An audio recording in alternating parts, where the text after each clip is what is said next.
The reason God set aside the nation of Israel was to fulfill the promises of Genesis 3:15, that the seed of the woman would come to be the Redeemer of mankind. In order to bring that to a fulfillment, he sovereignly chose one man, Abraham, to create a people for himself, the Jewish people, and promised Abraham that through him would come a great nation and through this nation would come the Messiah. So God begins to prepare the nation of Israel for the role of being the missionaries to the nations. Exodus 19:6 says, "And ye shall be unto me a kingdom of priests and a holy nation." He put them under law, not the Gentiles, to prepare them for that tremendous role that every Jew would carry out. But when the opportunity came and they could have had their king and the kingdom, and they could have brought all the nations of the world to a knowledge of their God, Zecharia 8:23, they dropped the ball.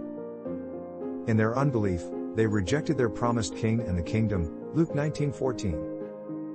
The crescendo of this rejection and unbelief was the stoning of Stephen in Acts 7 and 8. Resulting in God turning from the nation of Israel and calling out another apostle, the Apostle Paul. Commissioned Paul to be the apostle to the Gentiles with the gospel of grace, Acts 9:15, Romans 11:25, Ephesians 3:1-11.